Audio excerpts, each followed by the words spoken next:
today with Erez Berg. As is custom. First few comments about the colloquium. The first thing that is new is that we are now going to tape the colloquium on video and put it on the website. So know that you will be online. And we have a very distinguished list of speakers for this year. So if you want to see who is coming, I hope you all have the link of the calendar, and we will send it again so you can see and be sure to be on time if you want to do that. And as is customary, every beginning of a new year, we start the colloquium with a special colloquium, which is called the Rakach colloquium, and in honor of Yoel Rakach, which is given by a young scientist in our department. So let me just give you a brief history of Rakach and then tell you about Erez. So,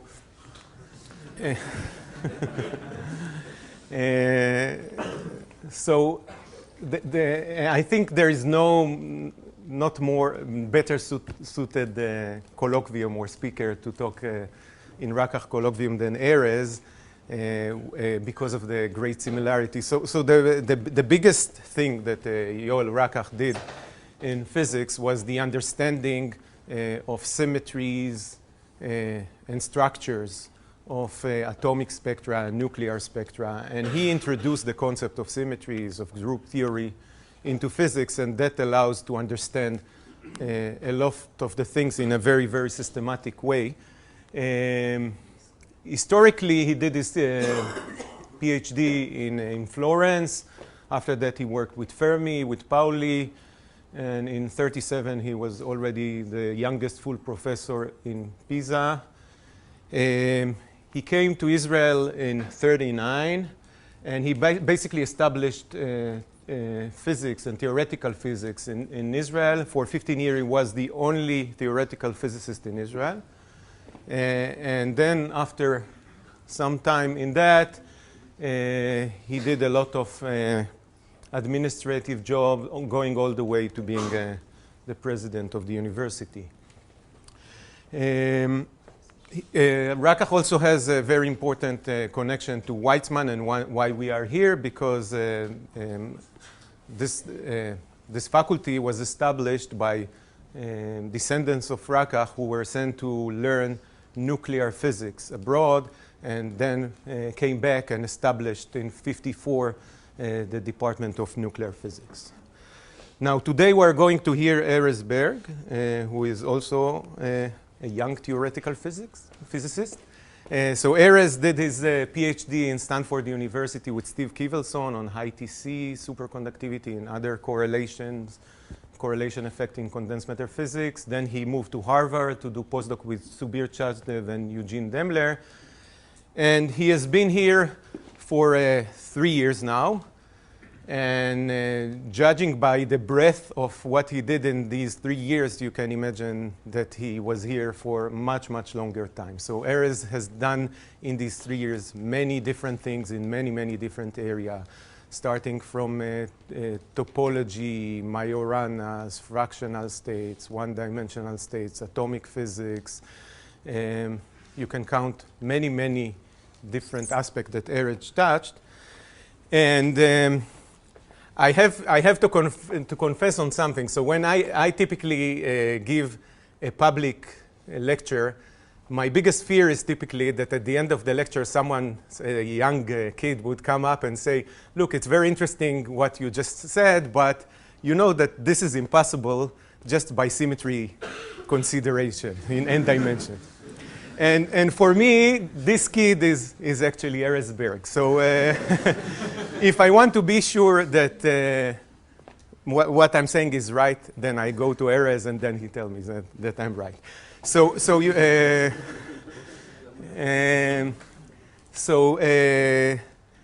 you know that, as I said, symmetry was very important in understanding physics in Rakach times.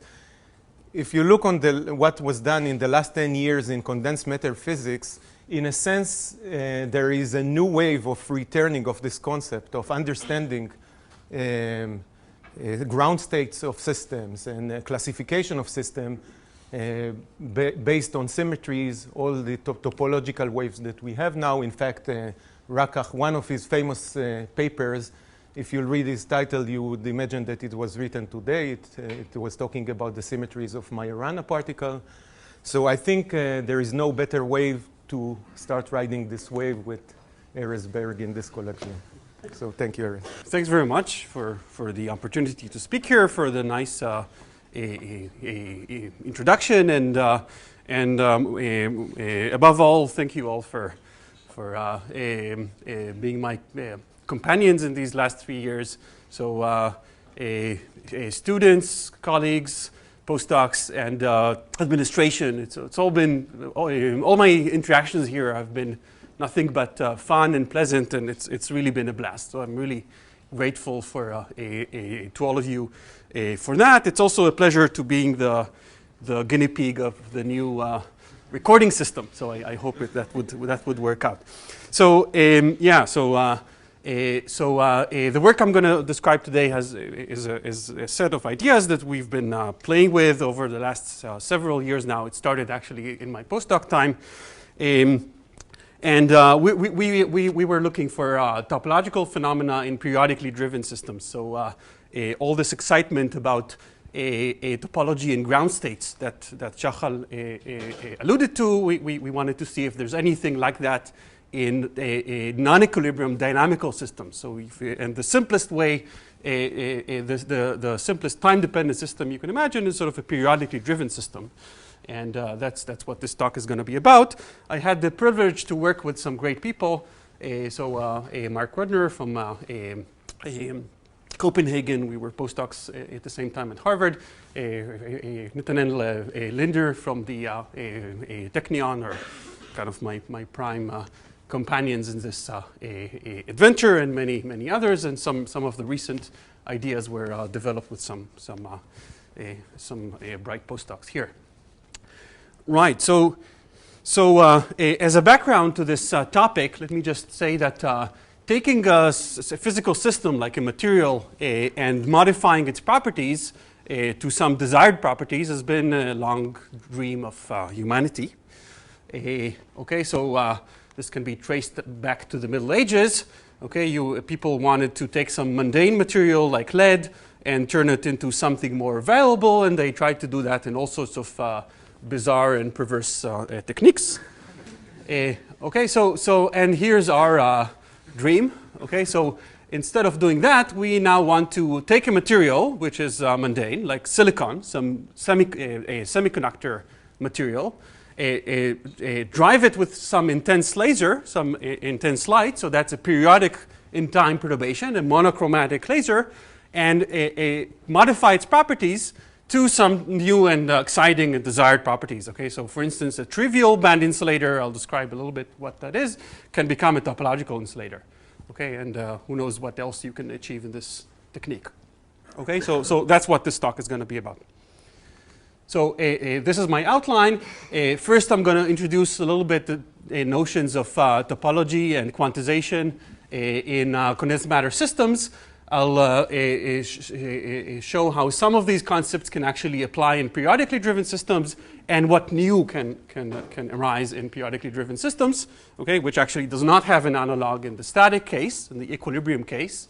And I'll describe some recent developments, the role of disorder, interactions, all the things that we love in condensed matter physics. So first, a topology in condensed matter. This is a pretty mature topic now. The prime and also oldest example is that of the quantum Hall effect. So I'll spend a few slides talking about that, even though that's probably familiar to many of you. So this is the idea. You have a 2D system, a 2D plane containing electrons. You apply a magnetic field perpendicular to this plane, and you drive a current. And there's a Lorentz force because the electrons are charged, so they deflect. And they would stop deflecting when there's an electric field transverse to the current, which balances this Lorentz force. So that's the whole voltage. So this is the whole resistivity is defined as this a transverse voltage per unit current. And it's a freshman undergrad exercise to find that the whole coefficient or the whole resistivity is actually linear in the magnetic field that you apply in classical mechanics. Okay, but then in the 80s, people did the experiment in a 2D electron gas, so electrons confined to a 2D plane, cooled it down to very low temperature, order a few Kelvin, took as clean systems as possible, and this is what they actually found. Okay, so when the magnetic field is high, you see clear deviations from this classical law, this linear behavior, and there are these plateaus where you vary the magnetic field in some range and the whole resistivity is actually constant, and it turns out to be constant to a magnificent degree, and it's quantized in units of fundamental constants, h over e squared. Okay, there's this number nu here, which is for these examples, it's an integer. Okay, so there's some quantization here which is going on. We're used in quantum mechanics to quantization. This is a quantum mechanical effect. H appears here. Okay, but the interesting thing and the intriguing thing that these people were maybe the first to point out is that the source of this quantization here is topology. Okay, there's some topological structure. When you think about topology, there's something robust. There's something that doesn't depend on details. And there's a lot of details going on, but it turns out that they don't matter as long as as you vary parameters in a finite region of parameter space, this integer is actually protected by topology, so it can't change. Okay, so where is this topology going on? Okay, this is a sort of simple illustration of topology. If you take a strip, you can cut it, twist it, and reconnect. And there are different configurations that you cannot connect smoothly just by moving the strip around. You'll actually have to take scissors and cut it. Okay, so each one of these is a certain configuration of the strip, and the only way to go from one to the other is to do something drastic, which happens here. This is the scissors that cut the system. This is a phase transition in the language of condensed matter physics. Okay, so what's the strip? Where is this topological action going on? It's actually going on in the wave function, as Shachal alluded to. Okay, so the simplest way to understand this topological structure is to think about the wave functions of electrons in a periodic crystal. So I'll spend a few slides maybe reminding you guys of the maybe third year solid state, or first solid state course.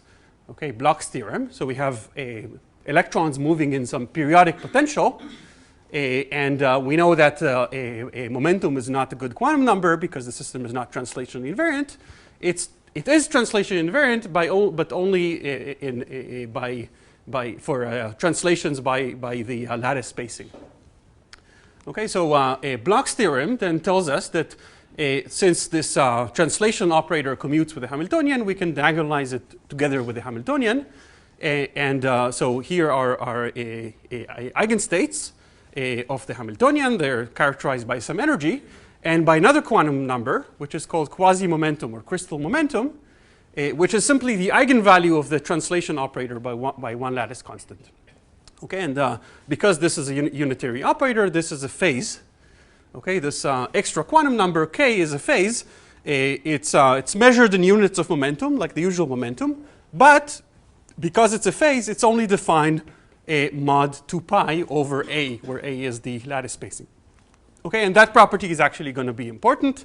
So unlike regular momentum, this is in many ways analogous to the regular momentum that we're used to, but it lives actually on a compact space. It lives on a ring rather than on the real line. Okay, so it's defined mod 2 pi over a.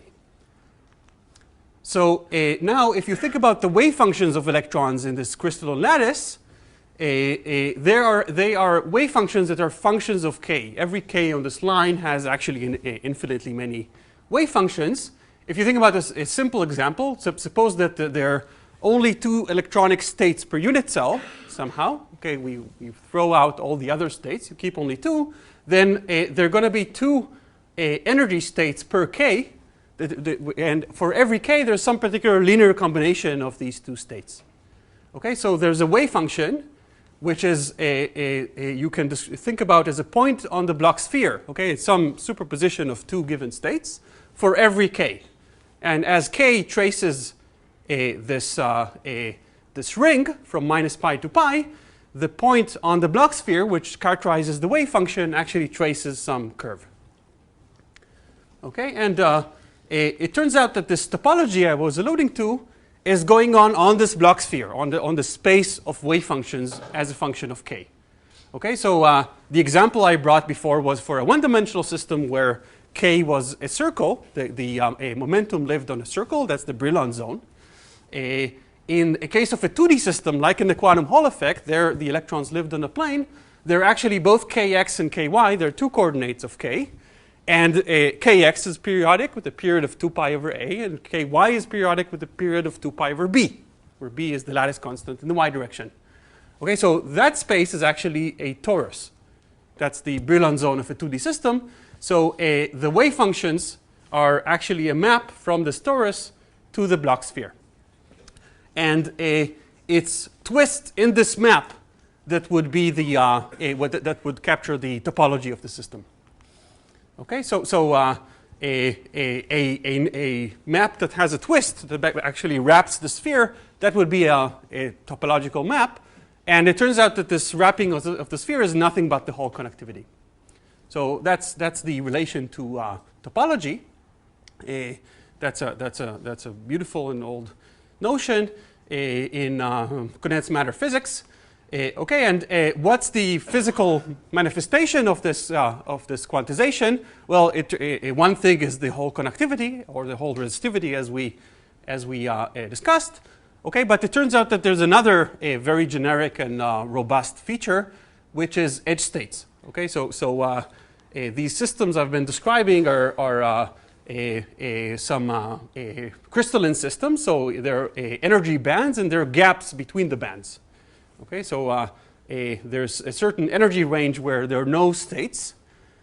Actually, there are no states in the bulk of the system. This is the spectrum of a system with periodic boundary conditions. It doesn't have boundaries. Okay, but if you take a system with boundaries, it turns out that this non-trivial twist of the wave function in the bulk is actually associated with something that's going on at the edge of the system. Okay, so this is so-called bulk edge correspondence. You solve some problem in a system with no boundaries, you find some topological structure that actually tells you something about what happens if you cut the system in two. It's also a recurring a notion in this game. Okay, so in the case of the quantum Hall effect, it turns out that when you apply this large magnetic field, you can get a situation in which the bulk spectrum is gapped. You're in one of the gaps in the bulk. But at the edge, there are actually states at energies within this gap. And these states are actually very special. They have a very special character. They're what we call chiral. They move only in one direction. Okay, so this is a classical picture here. You have cyclotron motion of the electrons in the bulk due to the magnetic field. Okay, but if you consider an electron close to the edge, it sort of tries to make this a cyclotron orbit, but then it bounces off the edge. And you can convince yourself that it would do this kind of motion along the edge only in one direction. Okay, only clockwise, not counterclockwise. And in quantum mechanics, this classical motion would correspond to a state that's actually bound to the edge, okay, and moves only in one direction, has its group velocity along the edge. So this is the way we characterize this phenomenon mathematically. Suppose we had a half-infinite system with just one boundary. There's another boundary, but we took that to be very far away. And we can still use a quasi-momentum or crystal momentum along this edge. The system is not translationally invariant perpendicular to this direction, but it is translationally invariant along the edge. Okay, so I can still draw the bands as a function of only k parallel. Okay, only of one parameter and not two, even though it's a 2D system. Here are the bulk bands. These are simply projections of the bulk bands of the 2D system on the direction k perpendicular. And there's a gap. Okay, there's some region, there's some forbidden region in energy. But within this gap, there's actually this edge state. Okay, so this red state is a state that's in the bulk gap. Therefore, it has to be bound to the edge. and it's chiral, it's moving only in one direction. The way you can see that from the spectrum that I've drawn here is by the slope. Okay, if you recall, the slope of the energy versus momentum is the velocity. Okay, so the fact that you have only a right-moving branch here, or only a branch that slopes upward, means that it's moving to the right. Okay, so that's bulk edge correspondence. That's very often that's the consequence. That's a physical consequence of this topological structure in the bulk. Okay, so it really is an exciting time to do condensed matter physics. The story I've been telling you about the quantum Hall effect is 30 years old, but recently it had a renaissance. Okay, so it's really time to write a new Ashcroft-Mermin. If you remember this book from your first solid state course, okay, it's a very solid and bulky book, but it's in the new edition that's very due. There really would be a lot of systems, not just particular material, but whole classes of systems that nobody talked about 15 years ago. Okay, so now we're talking about topological insulators, topological superconductors, topological metals, Weil and Dirac semi-metals, and the list goes on. Okay, so this whole field has really had a revolution in the last 10 or 15 years. It's a really very exciting time. Okay, but this is all equilibrium. This is all ground states. And stimulated by this, we somehow got ourselves thinking about dynamical systems. Okay, so now what I'd like to do basically in the rest of this talk is try to import all this knowledge and all these concepts and try to use them to characterize periodically driven systems, dynamical non-equilibrium systems, and see what survives and what's new. Okay, obviously non-equilibrium is very different from equilibrium.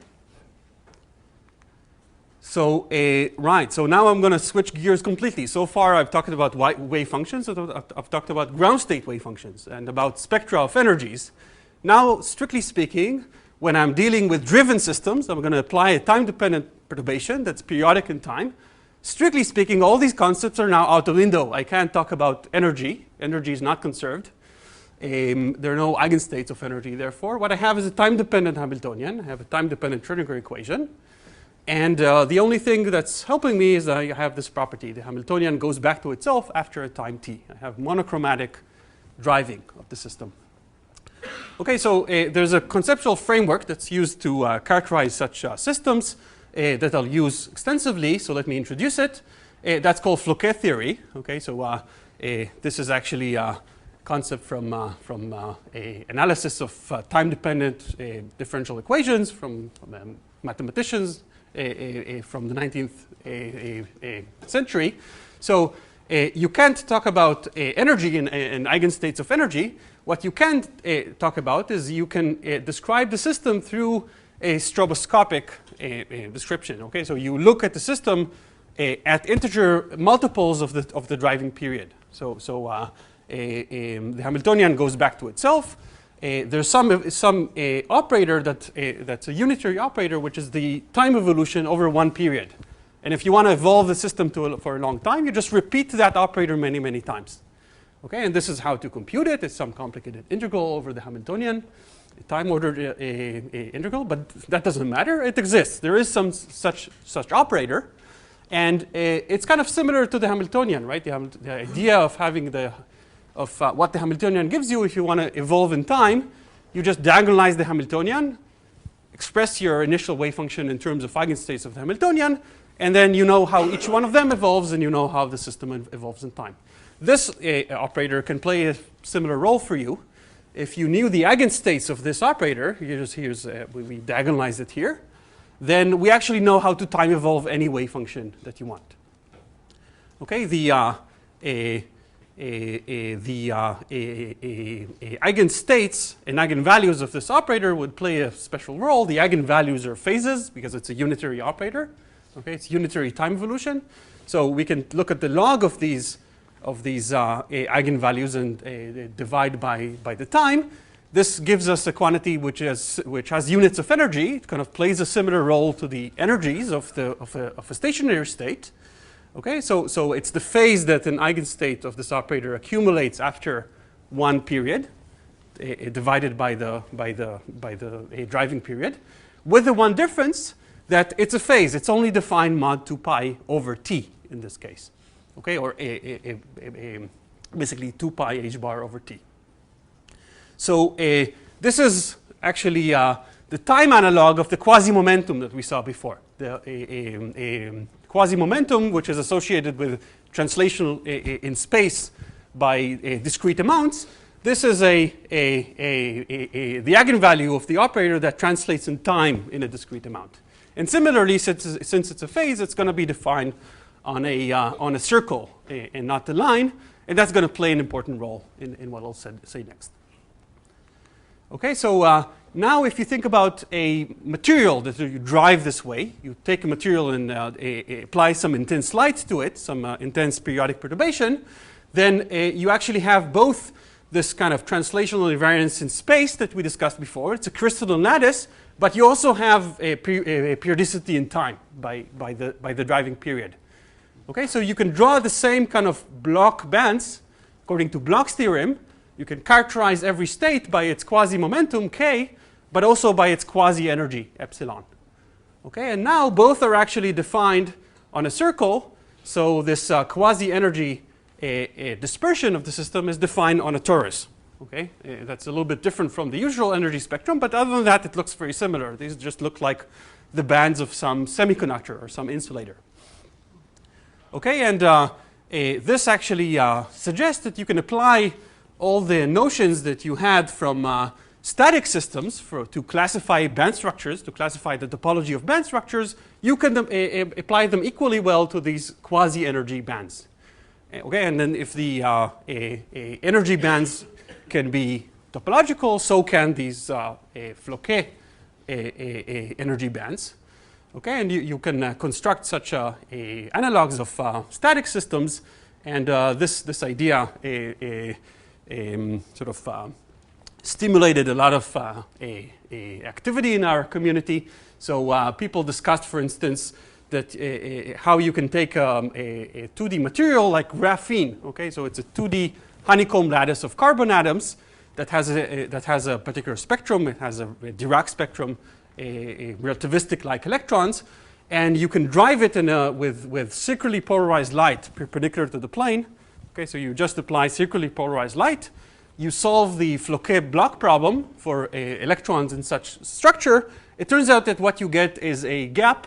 You open a gap between the two bands of the system, and the two bands become topological. It becomes like the analog of the quantum Hall effect. Okay, so this is one idea. Another idea is to take a semiconductor where there's already a gap, and you apply a light with a certain polarization with a frequency that's resonant between the two bands. And it turns out that if you solve the Floquet block problem for this, you can quite generically get that it becomes a topological insulator. Okay, you start from a trivial insulator and you change the topology by applying the light. Okay, so this kind of game has been popular. What about experiments? So people have actually gone and tried to realize some of these ideas. Okay, so there's a beautiful experiment by a Nugedics group that actually spoke about this here a couple years ago, where he took a surface of a topological insulator. There's a surface state on a surface of a 3D topological insulator. There's a 2D surface state, and that surface state is kind of similar to graphene. It turns out it also has a relativistic dispersion. And what he did is applied circularly polarized light on it, okay, and measured using angle result photo emission. He measures the electronic spectrum of the system in the presence of this driving of this intense light, and he actually sees the Floquet block bands and the reconstruction of the Floquet block bands. He sees this gap opening. Now, I couldn't swear I could tell you where the gap is if I didn't have these guides to the eye, but they're there. Okay, so this reconstruction due to driving and Floquet block bands are real objects. They can be measured. Another platform where this language, it turns out, is very, very natural is cold atom systems. Okay, so there you trap neutral atoms in some a laser field. So naturally, the system is actually driven. Okay, and you can have a standing wave pattern that creates a lattice for these electrons. So this is the trapping lattice. And by changing this lattice as a function of time in a periodic way, you can you shake the lattice in a certain way, you can reconstruct the Floquet block bands to make them look topological. Okay, and this experiment from Tillman Esslinger's group actually demonstrated that they can construct an analog of the quantum Hall effect in cold atom systems that way. Okay, so these things are real, they're there. So what else can they give us? Okay, we can sort of try to mimic what we have in static systems, but static systems do what they do pretty well. You just you don't need to tune anything. You just cool the system and it gets to its ground state. What new possibilities does this time dependence open? Okay, so that's what I'll discuss in the rest of this talk. Okay, so we saw already a difference that block bands and Floquet block bands are similar but different. The difference is that the quasi energy is a compact variable. It lives on a circle, whereas the energy is non-compact. It lives on a line. And these bands, these static block bands, for instance, have a bottom. There's some minimum energy. There's some ground state. Whereas the Floquet block bands don't really have a bottom. They live on a circle. There's no minimum Floquet quasi energy. Okay, so what do these differences lead to? So let's go back to the basics. Let's consider a one-dimensional time-dependent driven system. Okay, so and let me draw the dispersion of a Floquet block band. So now I see immediately that I actually have new possibilities that I didn't have before. When I draw a regular block band, it has to be periodic when k goes from some value to that value plus 2 pi over a. This Floquet block band, on the other hand, doesn't have to be periodic. It only needs to be periodic mod 2 pi over t. Okay, it can go back to itself mod 2 pi over t. So this is an allowed dispersion of a Floquet block band, which is not allowed for a static band. Okay, so it's legitimate to draw such a dispersion. What model would give you that is another question. Okay, but what would be the physical consequences of this kind of band, of this weird twisting band? Okay, so recall again that the derivative of the energy or quasi-energy with respect to quasi-momentum is the velocity. Okay, so what this tells you is that this band, this weird band, actually has an average group velocity.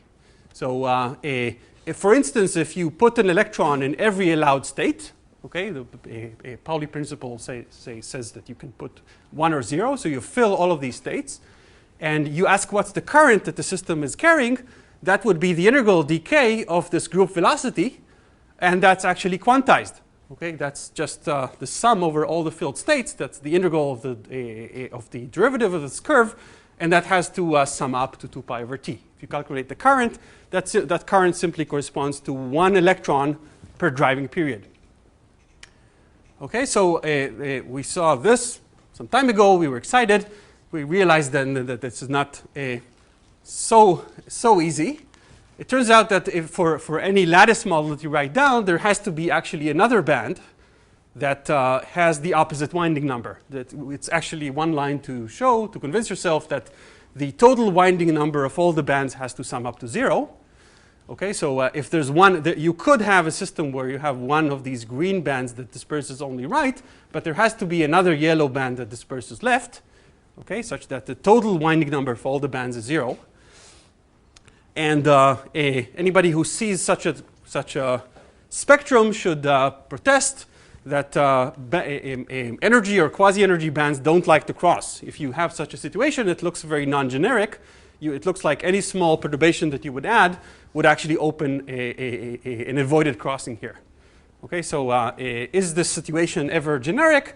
Well, it turns out that it could be generic in the sense that if the driving frequency is very low compared to all the other energy scales in the problem, this avoided crossing exists, but it's exponentially small. This is basically the adiabatic limit.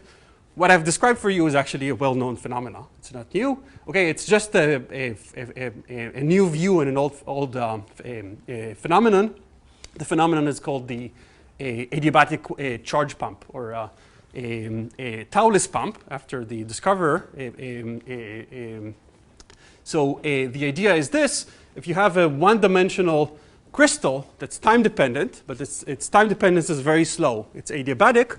It turns out that suppose that you change two parameters. So think about this as a tight binding model. You have one orbital or one state per site, and you have a tunneling matrix elements between white and black, and between black and white. Okay, so these are called TNT Prime. And you also have some on-site potential that you can vary between the two kinds of sites, which is called the delta and minus delta. So we have two parameters. One of them is delta, this staggered potential, and the other one is lowercase delta, which is the dimerization. That's the difference between T and T prime. Okay, so it turns out that if you change these things periodically in time in some fashion, okay, this is the capital delta, small delta plane, then it turns out that when you enclose a circle, the Hamiltonian goes back to itself, but the state doesn't. You can actually get a current during this process, and this current is quantized. This current has to be an integer number times 1 electron per driving period. Okay, so what I've described here, these kind of weird twisted bands, is nothing but the Floquet description of this phenomenon. Okay, this gives you very naturally that the current is quantized, but it's nothing new. It's protected only, it's quantized only in the limit where this process is very slow. You can populate these two bands in different ways and then not. You can, and I'll get to that maybe at the end. Right. So in the Taulis picture, it's always assumed that you populate only one of them completely, and the other one is completely empty. So if it's adiabatic, this transition would be exponentially small in the adiabatic parameter, in the instantaneous gap divided by the frequency, and that's what's protecting this thing, right? But what happens when you fill these partially? That's a question we've been intrigued by. Okay, but in one-dimensional systems, it looks like topology is this quantized pumping, and that only works in the adiabatic limit, and there's nothing else. In a way, the Taulis pump is kind of very intriguing. You change some parameter, and you get that you pumped exactly one particle, no matter how exactly you went.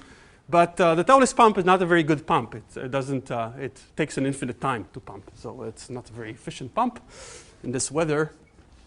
Okay, so can we do better than that? Can we actually get some new topological phenomenon in periodically driven system that has no analog in static systems? So it turns out that once you go to two-dimensional crystalline systems, you can. Okay, so there are some phenomena that have no analog in static systems, and let me try to play the same game. Maybe I'll take 10-ish. Yeah, okay. So let's now draw again, like we did for the quantum Hall effect. Let's draw the quasi energy spectrum of a 2D time-dependent system with an edge. Okay, so this is again k parallel. This is a momentum parallel to the edge. These are some bulk bands, and now these bulk bands are going to be topologically trivial. Okay, so viewed as a static system, the system is completely trivial. It's not in the topological phase. But you see that now there's a new possibility. Before I could have an edge state, this chiral edge state, or one-directional, unidirectional edge state that connects these two bands and disperses to the right. But now the spectrum doesn't have a bottom. Okay, so the spectrum is periodic in this direction. So there could be another chiral edge state that connects from the top of this band, wraps around the quasi-energy zone, and goes back from here. Okay, and it turns out that the topological number, this wrapping of the block sphere that I've described before, counts the difference of the number of edge states moving, say, in one direction, right, above a given band and below that band. Okay, so that number is actually 0 here. So this band is topologically trivial as far as that topological number is concerned. Nevertheless, there are these edge states that are one directional and they're protected. They're topological. You can't get rid of them easily. Okay, so this is a possible spectrum, but does it ever occur? So it turns out that it does occur. You can write a simple lattice model that does it. Okay, I won't describe it in great detail. What's drawn here is basically a description of the model. Okay, it's a 2D tight binding model. On every site here I have a state. And what I'm drawing here is the tunneling matrix elements between different states as a function of time. So I've designed here some protocol of driving the system. In the first quarter of the period, these set of red bonds are turned on and all the other bonds are turned off. Okay, and then I have the second part of the period where the blues are turned on and the greens and the yellows and so forth. Okay, so this protocol has some chirality in it. You can imagine that it would give you something that has a direction. Okay, but there's a particular limit where you can actually solve this model and find the Floquet eigenstates very easily if the bonds here are turned on just for the right amount of time, such that the particle that starts from this black site has time exactly to hop with probability 1 to the neighboring site. Okay, so then you can convince yourself that in the bulk, what the states are doing is just going in a circle, and they're stationary. They go back to themselves after one period. That tells you that these are Floquet eigenstates. Okay, but at the edge, you sort of can't complete the cycle, and if you stare at it for a few minutes, you can convince yourself that what you do is actually move in one direction. These are the edge states, the chiral edge states. This is what the Floquet spectrum would look like of a system with an edge. Okay, so this blue line is actually all the bulk states. They're all collapsed onto, there's only one bulk band. Okay, they're all collapsed onto this line. It's flat. But they're chiral edge states, which are the red and the green. Okay, the red lives on this edge, the green lives on that edge. And they're protected because they're far apart. They live on opposite edges of the strip. Okay, this is a topological phenomena. It also has its own bulk edge correspondence. Okay, the bulk here is actually responsible for the existence of these edge states, just like in the static case. It's just a different topological invariant that captures this phenomena. It's a time-dependent phenomena, so the topology goes on in kx, ky, and time. Not so surprisingly. Okay, and this is robust. If we perturb the model in some arbitrary way, we can solve it with a pen and paper, but we can solve it on the computer, and this is what the spectrum would look like. Okay, so here are the bulk bands, and here are the chiral edge states. Okay, these two edge states live on opposite sides of the strip. Okay, so I'll take just 5 minutes to describe some further development. So this kind of sort of started like a curiosity of periodically driven systems, that they allowed such weird dispersions, but are there any physical consequences? So that made us think about adding disorder to the system. So far the system was completely clean. The system was exactly translationally invariant by one or two sites. Suppose we now add some dirt to the system. It turns out that that's an interesting thing to do. Okay, so it looks like dirt would just destroy everything. Here it actually gives rise to some interesting phenomena. Okay, so I have the same model as before with my 4-section period of the driving, but I add now a 5th period where I turn on a random potential. This is just a very stupid model for a random potential. Rather than more naturally turning it on for the whole period, I'll turn it on only for 1/5. That turns out not to matter so much, but it helps solving the model. So here there's a very well-known and popular phenomena in condensed matter physics, which is called Anderson localization. Okay, so here's Phil Anderson, a very prominent physicist, sort of one of the founding fathers of our field, overlooking this thing, and he'll make sure that if the disorder is strong enough, all the states would be localized. Okay, so unlike block bands that have a well-defined momentum, quasi-momentum, and are delocalized, with enough disorder, all the states would be localized. Okay, but that applies to the states in the bulk. It turns out that the surprising thing is that in this situation, because of the fact that the bulk bands are all trivial topologically, you can localize them completely, but you can't localize the edge states. The edge states are unidirectional. To have localization, they would have to backscatter, and there's nowhere to backscatter. Okay, so you can have a situation which is really strictly impossible in any static system, where all the bulk states are localized, but you still have these chiral one-dimensional states. And the reason that's possible is because quasi-energy is periodic. The dispersion of these unidirectional states doesn't have to terminate. It can just wrap around the zone and close onto itself. And nevertheless, even though these chiral states look completely independent from the bulk, they're not. Okay? They owe their existence from this bulk to this bulk. Okay, so what's the physical consequence of that? Well, it turns out that this is it can lead to quantized pumping. You can't see it very well, but let me propose the following thought experiment. Suppose this is my strip with disorder in the bulk, and it's driven in that particular way. Suppose I could fill only half of the system with fermions. So I basically fill the upper half of the cylinder by particles. I put as many fermions as Pauli allows me to, just one per state. But I leave the lower half of the system completely empty. Okay, so this is my state. So the bulk states sort of don't do much. They don't move very far. They just sort of steer around during the period, but go back to themselves. But this green right-moving edge state is completely filled. It contributes some current, while the yellow one would contribute the opposite current, but it's completely empty. Okay, so it turns out that this is another type of quantized pump. If you ask what's the total current moving through a cross-section of the system, average over one period, it would be, at least average over a few periods, it would be exactly 1 per period. But unlike Taulus's pump, this pump doesn't require the driving to be slow. It can be as fast as you like. The reason is that their right-moving and left-moving modes are forbidden from crossing, from having an avoided crossing, from scattering to one to the other, because they live on different sides of the system. Okay, so it's a non-adiabatic quantized pump.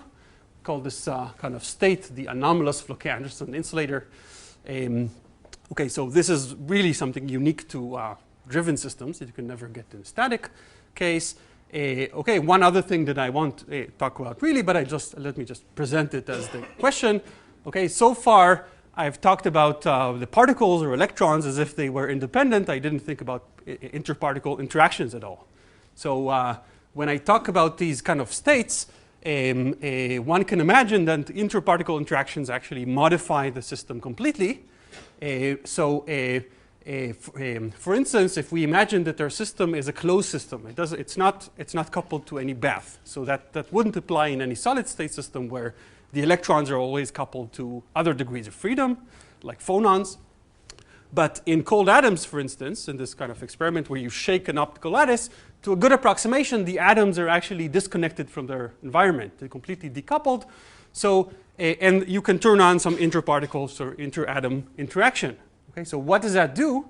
Well, if you sort of have to think about a new type of statistical mechanics. It's a statistical mechanics of particles with a time-dependent, time-periodic Hamiltonian. Okay, there's no ground state. There's no notion of ground state. There's no temperature. But maybe there's something else. Okay, and there's a natural expectation if you generalize the familiar statistical mechanics. There you just say, well, there's one conserved quantity, which is the total energy of the system. And other than that, you just want to occupy all the available states as equally as possible. You want to maximize entropy given this one constraint, conservation of energy. For a time-periodic system, there's only one constraint, which is conservation of quasi-energy. Okay, so energy is not conserved. It's time-dependent Hamiltonian, but quasi-energy is conserved. But that's kind of a not very efficient conservation law. It's a conservation law only mod 2 pi. So if you think about a Floquet block band structure of interacting particles, you can have all sorts of weird scattering events. Suppose I start from populating this band with some partial filling. You can have a scattering event where two particles collide, this one and that one. This one scatters somewhere here, and this one falls to the bottom of the spectrum and pops up from the top. So you've excited one particle to the upper band while conserving quasi-energy perfectly. Okay, so states in the upper band are now perfectly accessible, and you would expect by this ergodicity principle that after a while you would just populate all the states equally. Okay, so this is often referred to as an infinite temperature state. Okay, it's the maximum entropy state here with a given quasi-energy, but the quasi-energy doesn't really matter so much. Okay, so it looks like once you add interactions, the system ultimately is bound to reach this infinite temperature state. But that doesn't tell you the rate in which that process would happen. Okay, so one thing we've been playing with, for instance, if you think about this kind of band structure of the towless pump, a Floquet block band structure with one right-moving band and one left-moving band, and you start by populating the green band partially now, not completely, but partially. It turns out that the interband scattering processes can actually be exponentially slow. Okay, so you can have a state where you thermalize completely in the right-moving band, but hardly populate the yellow band at all. So you can get the chiral steady state at intermediate times, intermediate with an exponentially long time window that actually looks like this. Okay, so all the states in the right-moving band are populated equally. The current has some universal value of 1/t times the density of particles, and the left-moving yellow band is not populated at all. Okay, so with that, let me summarize. I hope I convince you that periodically driven systems are interesting, that topology in them is interesting. And let me thank you for attention.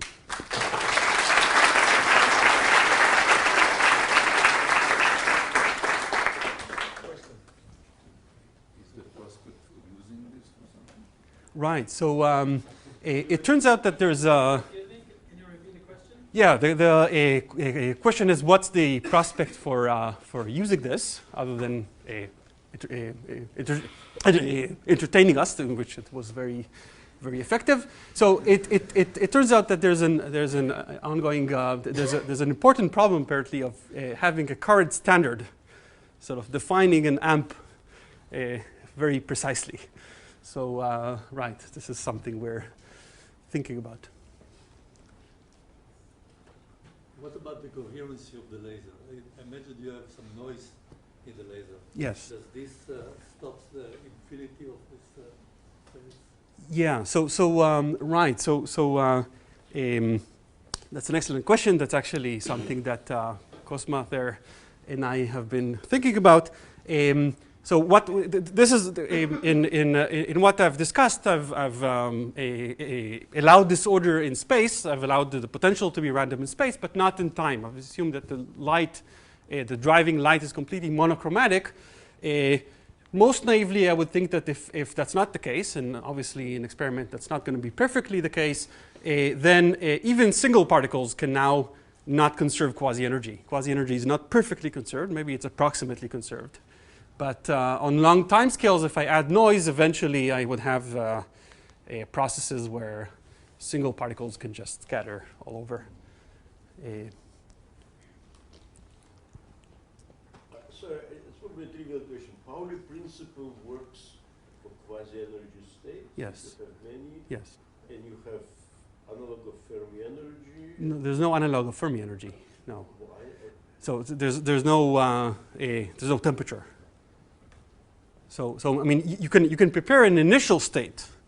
That's fine. You can have an initial state where this band is filled and that band is empty. No energy which There's no special energy. Say Yeah. lowest Yeah. So quasi-energy. right. Quasi-energy state doesn't have. It doesn't exist. Yeah. I mean once if you couple the system to a bath, then there's a notion of energy, and you can ask what's the steady state of the system. You drive it, and you pump energy in, energy is dissipated out, and there would be some steady state. That might be interesting. So if you have disorder in time direction, do you have any analog of Anderson localization in time? I don't think so, but I'm not convinced. This is precisely what we've been thinking about. If there is, then it would be great, but I don't. Okay, I don't think so. Let's discuss it. That's a very intriguing question. That's what I'm confused about, right? There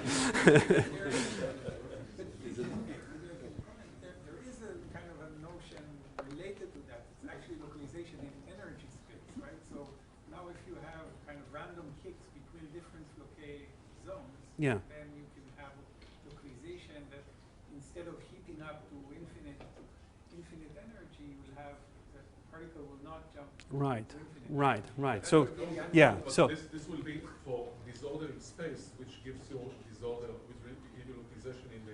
No, also, right, so that's right, that's actually right. There's a very old and interesting problem that people studied. Suppose that you, so in this Floquet theory tells you that if you drive a system periodically in time, a quantum particle periodically in time, it would change its wave function a little bit, but its energy won't grow indefinitely because of Floquet theorem. It would actually stay on some average energy and not grow. This is not going to be valid if the driving is not periodic in time, but people have studied the problem of the quasi-periodic driving in time. Suppose you have two driving frequencies which are incommensurate, mutually incommensurate. The Hamiltonian is not periodic in time, but it turns out that still there's no diffusion, there's no spread in energy. What happens if it's random, if it's not quasi, if it's a continuous spectrum? I assume that there is diffusion in time, but I don't know. You said that localization in space hinges on backscattering and Yes. interference. So what's the analog of backscattering? I mean, what's the Yeah, there's no backscatter, there's no direction, but right. So what Yeah, no, but you can still ask the question. I prepare a state with a certain average energy, or a certain energy at time 0. Does it after a while reach any energy that you want, or does it stay within a certain band of energy? So that's this localization and energy that Ehud was alluding to. Is there an analog of the correspondence between edge states and bulk states in time? Yeah, right. So that comes back to this question of what exactly are edge states in time. I don't. If anybody has a good idea. When your presentation reaches the end of the time slot. Right. Interesting. Right.